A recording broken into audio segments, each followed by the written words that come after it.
Another thing I can say in reference to going to Ghana, we were there for 12 days and 12, one of them. But we were there a long time. But one thing I can say is sometimes you know how you go on a trip to the Caribbean or something, like, ooh, I'm ready to go home. I was not ready to go home. I didn't want to come home. And you can tell immediately at the airport, they tell you, welcome home. We were not shunned in any way. It was like a welcoming when we arrived at the airport. So you get to the airport, and you automatically can see culture at the airport. What we have done at RKE is to build this brand around people. So we don't joke with relationships.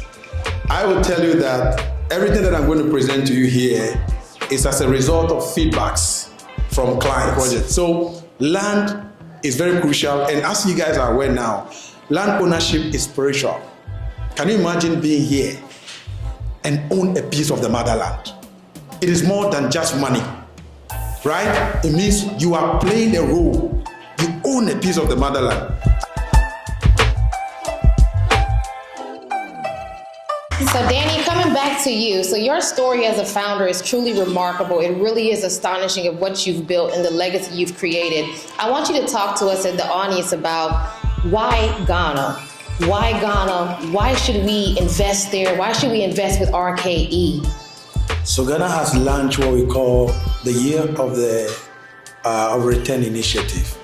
And it has seen huge influx of the African diaspora. So as we speak, and like you all know, where there is demand, there is what? So there is huge demand for housing in Ghana.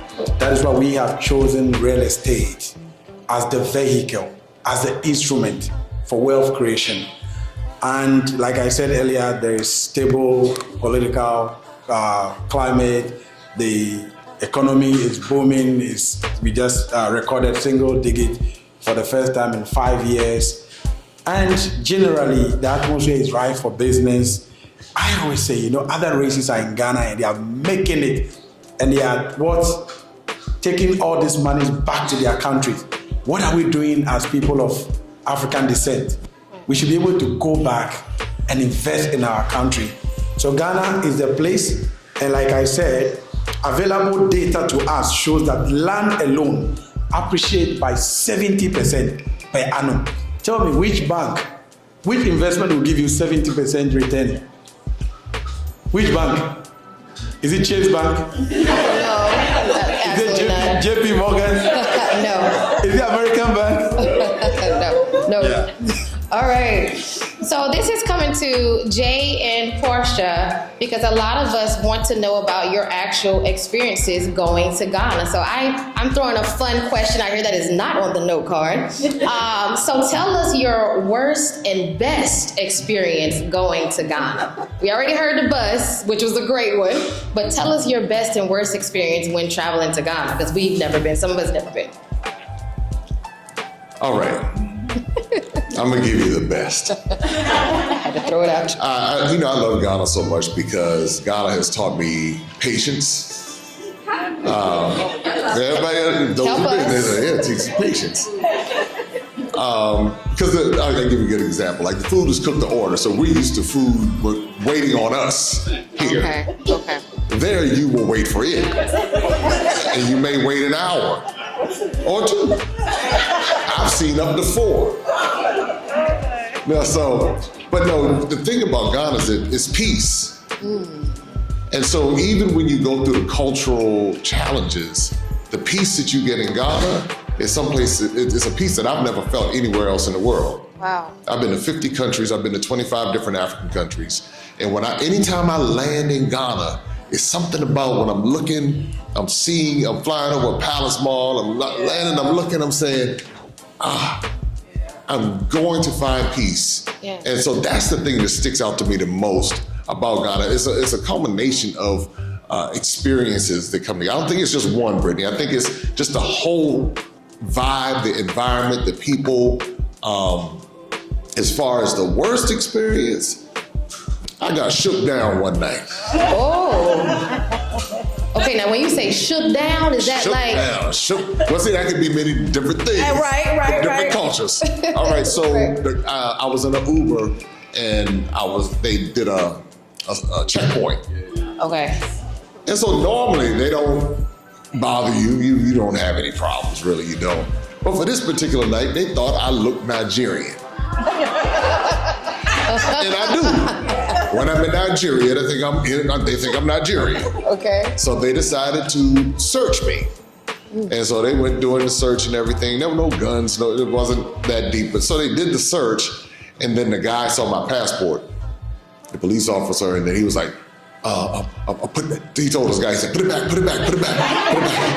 I said, listen, no, we don't, here, go.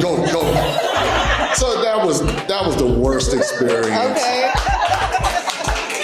Not bad. I can tell you some Atlanta stories far worse. Right. I mean, I can give you some stuff out of South Carolina far worse. Hey. South Carolina in the building. Well, you know, we're from the same place. I know. So that's the deal. You'll love Ghana. You'll find peace there. The opportunities abound. The return on investment, the friendships and the relationships, yes. all of that. It's so many things I can say about Ghana, and I know Portia's going to echo the same sentiments. Yes. Thank you. It's so funny because my worst experience was with the police. Oh, Lord. So I started going to Ghana 5 years ago, and so I had been going back and forth training school teachers and working, and so my husband, he just got the opportunity to go like a couple years ago. So I had been going to Ghana, talking about Ghana. He's like, look, I'm tired of hearing about Ghana. Like, you love this place so much. What you got a husband over there? Like, what you doing in Ghana? Right. And he finally came to Ghana, and I'm like, Lord, I finally got my husband. He's coming. His schedule is clear. So when he finally comes to Ghana, we're in with our driver, John. And he's like a brother. So John, if you meet John is just hilarious, okay? But he's so committed. He's amazing. And it's like a subtle hilarious.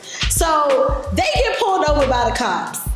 And my husband is like, see, I told you, look, they coming over here. I'm all the way in Ghana, and I still got to fight the police. I'm like, oh, Lord. This man don't need any negative experiences in Ghana. Of all people, I've never been pulled over by the cops. My husband comes. We get stopped by the police. They search him. So he looking around. He's like, well, my rights. And I'm like, baby, we in Ghana. You ain't got no rights. You ain't got no rights. Right. Like, you just got to let them search you. He's like, no, they can't do that. That's against my right. I'm like, baby, you just got to calm down. Right. Because they can do that here. This is Ghana. Right. And so just seeing him grapple through that experience. And of course, John was just like, no, he does have rights. He's telling the officer, like, no, you can't do that. That's my brother. He's visiting. So that experience, of course, they let the cops pet them down, but then it became a beautiful moment for even John and my husband to bond and talk about just the culture and how things are different. And after that, he had such a beautiful experience that I think he probably low-key forgot about that. And so it was beautiful going forward. So that was probably my worst experience because I was like, oh Lord, he ain't never coming back. Right. So thank God he enjoyed the rest of his experience. And I would say the best experiences are always in the schools with the students. Yes. Just the last 2 years, my organization have been able to bring our kids from DC, from mostly Ward 7 and 8 to Ghana, all expense paid trips. Yes. And so it's fully funded. Our kids just have to come with their passport and that's it. And so seeing them like just let down their guards a little bit, be fully present, soak up the experience, go to the naming ceremony, go to Cape Coast and really hear the true stories, see the dungeons where our ancestors fought and bled, those experiences and just our kids, like seeing them in that light in a different space where they don't have to fight, where they don't have to feel like they have to protect themselves so much and they can just simply be. Those are truly the most rewarding experiences. Wow. So that's why I fight so hard to keep those trips to continue for our kids. Yeah, That's so beautiful. And staying on the same topic of those tours, I know quite a number of people encountered RKE tours. Talk to us about what that experience is like by having a tour with RKE. Danny, that's for you. What we've done in the past is to make sure we conduct virtual tours for our clients. We have various AI tools we can use. You can be here today. We can connect you straight to the site. You can see the site. Again, we have a lot of connections, people like Portia who brings people. We're able to provide seamless fun. And she will tell you, the last time Mr. Hayes, I can remember him, Tony Hayes, I'm here. That's him. We gave him some drinks. He drank some local drinks and he enjoyed it. He didn't have a running stomach. So he enjoyed the food. So it's fun. And when we connect like that, we just come together, vibe. And like I said, the experience is always beyond real estate. It's to connect as people of, people of African descent, come together, work together. So yeah, it's been awesome so far. And we are looking forward to seeing all of you. One day I want to bus you for you to enjoy the drinks that Tremie and Co and Portia has been drinking. So we'll be expecting all of you. Are you guys ready to come? Yeah. Are you ready to come? Yes. All right. So my last question, and it's for the panel, for the entire panel. I want you to let the audience know, what is one key takeaway that you want them to walk away with today about learning, investing, and having the opportunity of quality of life in Ghana? As Jay said earlier, the peace. Everything that we do in life, let's look at it from this perspective. Why are we chasing money? Why are we fighting for security? Why are we fighting for our rights? It is for peace. In fact, I would say the ultimate goal of mankind is to have peace, absolute peace, fulfillment and peace. And this is what the motherland, Ghana, offers you. That peace, you can't trade it for anything. I asked a Jamaican, why, you want to relocate from America and come back to Ghana? Why not Jamaica? He said to me, why should I trade the motherland for an island? Why should I what? Wow. Trade the motherland for an island. Wow. Africa is what? I'll end by saying Africa is home. Say Africa is home. Africa is home. Even Mr. Thomas is going. What are you waiting for? Mr. Thomas is going. What are you waiting for? Are you guys ready to move? Yes. All right, Portia. I would say mine is just there's so many barriers that we can focus on. And I would just say, in the spirit of the bridge, it's just focusing on the bridge and not the barriers. There's so many things that continue to keep us separated. I hear so many things, y'all. The long flights. We ask people to come to a free event and they say we're going to get scammed. How y'all going to get scammed coming to a free event? Right. Y'all think y'all going to get scammed coming to a free event? Right. This man done flew his whole team here from Ghana. Right. All these hours, invested all these dollars, and people still thought they were going to get scammed coming to a free event. Free. It's the mentality. Yeah, we have to shift our mindset. Yeah. We have to have a bridge builder mindset and not a barrier creator mindset. Ooh, that's good. And the barrier creator mindset says it's too far, the flight is too long, I'm going to get scammed for sure. Oh, I don't know how to. It's hot. I mean, I've heard everything in the world. And when I bring people to Ghana, I always say, pack your patience, right? I always say, pack your patience. Be open-minded. You're not coming to America. You're coming to Ghana. So if you coming to Ghana, eat the food. Try to speak the language, even if it sounds a little off when you try. Do it. Do all the things. I go in the street and eat all the food, and I ain't never had a runny stomach, okay? I love it. I'm going to eat everything out there. Yeah. And then everybody going to look at me like I'm crazy. And I'm like, I want it all. Get it. Because really, we're having a reaction to the food because it's so natural and we're used to eating garbage. Yes. So that's the reaction that you're having to the food. Yes. That's the reaction. Your body is shocked because it's used to processed food. Oh, yes. So you go there, you eating fresh fruit, I'm over there living my best life. Yes. Because it is where we truly belong and it's what we're supposed to have. Wow. Right? And so I would just say focus on the bridge and not the barriers. Wow, that's beautiful.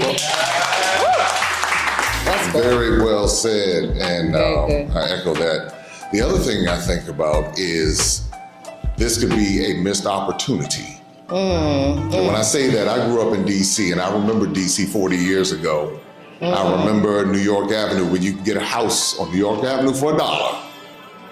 Oh, child. And then I went, for $1. Nobody wanted to do anything in D.C., but now you cannot get dirt in D.C. for $1. Right. Well, when I look at Accra and I look at Ghana and other parts of West Africa, but in particular Ghana, I see where the development is happening. And once again, for many of us, we missed out on D.C. because we didn't understand what was happening. Right. I said, never again would I miss out, because I understand what's going on. I see what's happening. Yes. And not only can I take advantage of it, but I can also be a bridge, one, helping to take others to see, but then also to bring the economic opportunities to that region. Wow. And so for each one of us who have these US dollars, we can look and see the prices at $89,000, $100,000. I mean, some of us have that sitting in our bank accounts right now, just sitting there and trying to figure out what we're going to do with it. Right. And so when we talk about wealth and investments and real estate, and I see everybody, when I'm traveling the world, I see everyone from everywhere else going to different parts of Africa and living their best lives. They're building, they're investing, and then they're having that financial freedom that many of us have the ability to do, but because of the mentality, because of the fears, because of listening to other people who haven't been, who really won't go, who won't take the step to do it, we'll stay stuck right along with them. And so for someone, you came here today because you're interested. Now what I encourage you to do is do more research, talk to Dan and his team, understand, as Portia was saying, talking about the culture and getting involved. There are plenty of Ghanaian restaurants here in DC. You can taste the food and you can learn more. And then these are the steps that you take in order to get that freedom that you're looking for, to find that peace. So that's one of the takeaways. This is what I hope that you would understand as you're hearing. Learn more, explore more, investigate, and you'll be amazed at what's on the other side. Yeah, that's beautiful. All right, Carolyn, take us home. Once again, thank you all so very much for coming. We really, really appreciate you all. And what I'll say about my home, Ghana, is the people are so hospitable and so friendly. Everyone is each other's keeper, you know what I mean? And you'll never be in need or have need for help and no one will come to you. You'll definitely get someone. So, and for RKE, our clients are not just clients, they are family. And we are a trusted partner you can trust to guide you, to lead you, to point you in the right direction and to help you. So we are here and we hope you take advantage of what we have brought to you. Thank you. Yes. Do we have time for questions from the audience? All right, we're gonna open it. Oh, okay, I saw this. I saw orange shirt first. Can we pass him a mic? All right.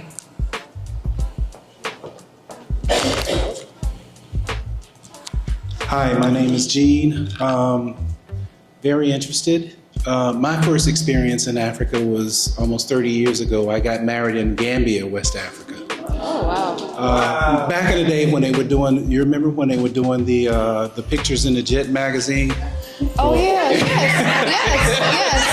Yeah, Yes, it was we back do. then. Yeah. Are you in the Jet magazine? Yeah. Oh, okay. Yeah. So that was, like 28 years ago.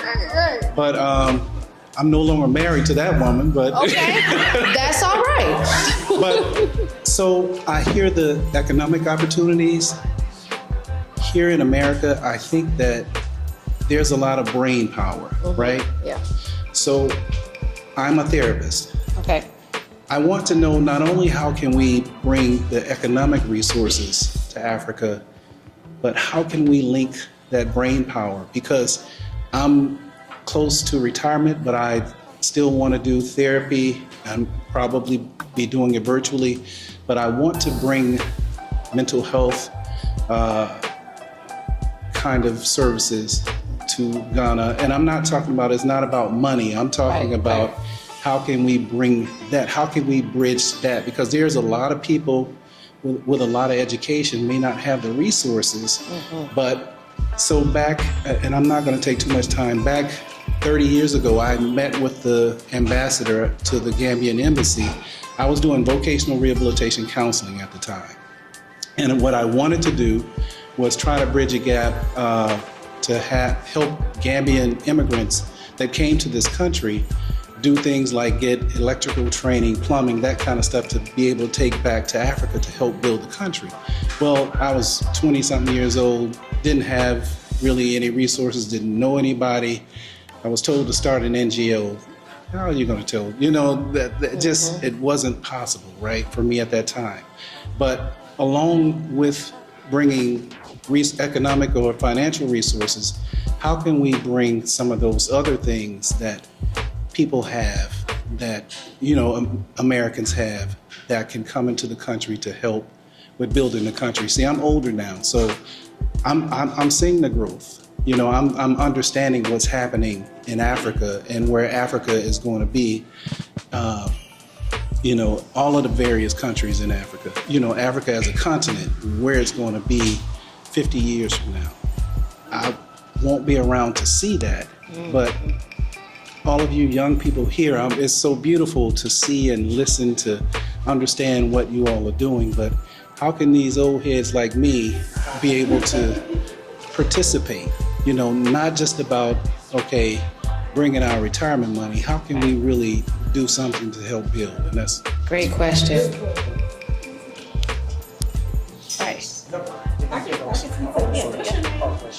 Uncle G. Uncle G. We definitely need to partner and lock arms, because everything that you're talking about from the mental health and well-being space is exactly what we're doing in Ghana through my organization, Tumani D.C. Tumani means hope in Swahili. And so we are in community with the young people who share the stories of Ghana it's built on kindness, love, resilience. And sometimes with those things, there can be manipulation. There's a lot of trauma that kids don't talk about. They're taught to just keep going, be strong, keep pushing through. You know, you don't tell the family business. Some of those things that we knew from many years ago is still very prominent and prevalent in the culture. And so we have kids who share with us, like, I'm scared to talk about what's happening and what's going on in my home and in my community because I don't want to get in trouble and things like that. So it's almost like, think about where we were like 20, 30, 40 years ago in terms of mental health and well-being. There's a lot of work to be done, just creating safe spaces for young people, showing them that they matter, letting them know what it means to have boundaries, feeling seen, feeling heard, feeling valued. Because again, those things are not widely a part of the culture. It's very much like you keep going, you push through, you protect and preserve the family name. And with that, sometimes, unfortunately, there are young people, young kids who are being exploited and who are suffering in silence, and they're not talking about it because they have this weight on them to preserve and protect the family name. So it's heavy work, but what I will say is that it's becoming very progressive, because 5 years ago it was, what is this? I don't know what you're talking about. I don't even know if I want my kids to learn this stuff. But just 3 months ago, I had the opportunity to go to Ghana and lead at an educational conference. And one of the guys in my session introduced himself, and he said, I am the new wellness specialist at my school. And I'm like, the fact that y'all have a wellness specialist at your school, that is huge. Yeah. So it is becoming, like, people are becoming more open-minded, but they need people like us to help to support and to expose to well-being and mental health work. So I would love to connect with you on that. Beautiful. Uncle Jean. Well, I need to go to Gambia and find my next wife. Would you say I should go? He said he left. Would you say I should go? I should come back. He said he left. We have Okay. You know, the motto of Royal Kingdom Estate is building communities, nurturing dreams. When I spoke about purpose-driven real estate, it is a place to work, live together, and what? Create opportunities and impact society.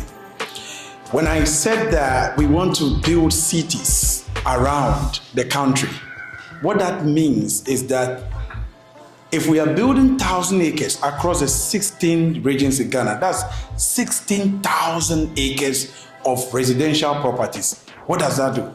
You are bringing an opportunity for people like yourself to not just come and buy real estate, but to also impact the local economy. Because we're going to build hospitals, there's going to be farmers market, there's going to be cultural centers, and this is what we want to promote when we say building communities, nurturing dreams, and not just put brick and mortar for people to buy and live in. That's why we spoke about wellness, we spoke about sustainability, we spoke about holistic living. So you have a place in our story, and we welcome you to that story. Beautiful. I think I saw this hand right here, yellow coat, right here, and then, yes. Thank you for putting out this program. It's been very informative and eye-opener. I am Ghanaian, but I grew up here. So when I go back, sometimes it's like the Yankee is back, you know? And then when you're here, you're African. So it's kind of like a weird dichotomy, but I still make it work. It's still my home. I think my question is that, and my background is in healthcare, and also politics, but that's a different story. But I have a passion for healthcare and infrastructure and commercial spaces. And one of the things that I think we all see it on YouTube, social media, aside the facade of Dirty December and all of that stuff, there is also the core infrastructure piece that I see it's missing. And it was very reassuring to see that there is not just, like you said, brick and mortar, but there is sustainability, and that there is the preservation of the natural space of what I remember growing up in Kumasi, going to the botanical garden and just frolicking. But what we are seeing is a lot of residential building being built, trees being cut down, and there aren't roads that are paved, sewage and drainage system. I mean, it's all encompassing what it is that we are doing to the land. And the land will speak. And eventually, if you're not taking care of it, it will fight back. And so what are some of the partners that you have? So you build a community when you need to have basic things, right? You have your water, you have your schools, fire department, police. So what are some of the partners that you have built in Ghana to ensure that these communities that we are building going to have these other resources in order for the community to also function? Public libraries, all those things. So what are some of the things that you all have in that package to address that? Thank you. Thank you so much. This is my sister that I've been talking to in the last 3 years, but we've never met before. So when she saw the video, she said, I have to come with my husband. Oh. Husband, thank you for bringing here finally. I grew up in the village, just as you grew up in Kumasi. And I mean, the quality of life, just waking up in the morning and connecting with nature is unmatched. Honestly, if I want to distress, I go to the village. That's where I find peace and I find home. So I am big on sustainability. I am big on holistic living. One of our mission for this trip is not only to do this event, is to connect with people who have the various infrastructures. So during the expo, I met a gentleman who introduced me to a Cameroonian American who has this technology where the poles can give you sunlight, Wi-Fi, and all that. And we've connected already. We've got some partners also in China and in Turkey that we are working with. We want to have solar, we want to live off-grid. And like I said earlier, each home must have no less than 15 trees. You don't cut any tree. It's harmful to the natural environment. And the day the last tree dies, what happens? So that is our motto. So we are big. That's why I said at the expo that prime real estate is beautiful, the glitz and glamour, the glass. But proper real estate must be eco-friendly, must be environmentally friendly, where people can wake up in the morning and look at the mountain, look at the nut, hear the birds. So for us, that is what we want to replicate all around the country. And if we can do that, have all the various commercial spaces like the library, the wellness center. Do you know what that means? We are nation builders.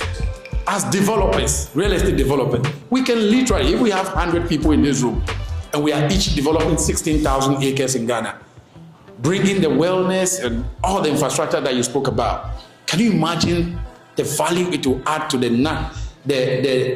local economy? Will create jobs, better lives, living conditions for our people. So we are big on that, and I'm happy that you are saying it. We can connect after this, and if there are any ways we can always collaborate and work together. Beautiful. Thank you. Great question. Right here, my front row. Hi, everybody. Hi. My name is Sonia Devona. I don't know how I can follow up after Kevin. That was so great. I am a community development advisor.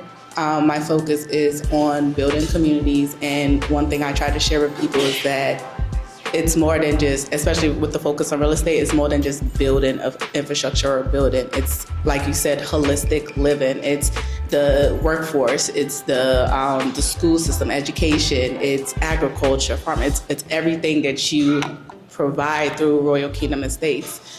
So with that being said, I'm also, born in Ghana, been here for the most part of my life, over 25 years. I never, ever saw myself saying I'm moving back home or doing anything like that. But, the older I got, the more mature I got, that's just where I want to be. That's the only place I want to be. And for me, it's instead of investing so much somewhere where we don't feel belonging, why not take it back home and invest in home, where we're from, develop our communities and our infrastructure and all of that. So anyway, I say that to say I do have that passion for real estate. For the last 10 years, I've been working with a lot of nonprofit organizations and more so in the workforce development sector, so doing apprenticeships. And it goes back to what you said with, 40% of your staff or employee base is that they're locals. So what are you doing to, I guess I want to say or suggest consider apprenticeships, because the very people that you train and they learn and build and develop skill sets are the ones that's going to develop the country and teach the next generation. And we need, expertise, not just somebody who's learning from some random person. We need the education, the knowledge, the experience, the skill set. So what are your plans to continue to develop the workforce to help build Ghana as a whole and, the African continent? Great question. When we say we give 40% quota to the local community, you would assume that they don't have the skill set. So what we do is to match or pair them with the master craftsman, and then they learn off them. Eventually, when they're good, we leave them on their own. So there is a succession plan where they go through the apprenticeship and eventually take over from the masters. So the 40% quota, we give them, they come, they learn off the job, and then we develop them. And again, like I said, we have all these communities. We've identified education is big. You need to educate these people. So we've identified brilliant but needy children, and then we take care of them. We have a budget in the office for them. Not only them, also widows. We have budget in the office. In fact, they are on the payroll. Every month, we make sure that we support them. So we're big also on corporate social responsibility. That is why every property you buy here today, you are making an impact in a young girl or a young man's life in Ghana. Are you ready to make an impact in their life? Yeah. Are you ready to make an impact in their life? Yes. Go there and pay and buy now. Okay. I also wanted to share, Danny left this out, but as a part of the Sankofa Study Abroad experience for Tumani, actually our students get to intern with Royal Kingdom Estate. So they So they interned this summer with Royal Kingdom with all of the departments. So they learned sales, they learned marketing, they learned about international real estate, specifically to Ghana. They did operations, every department they worked with. Everybody wanted to intern with Danny, and everybody wanted to be the CEO for the day. But they had a very holistic internship experience, and they had the opportunity to develop a social justice project that they pitched to the Royal Kingdom estate staff.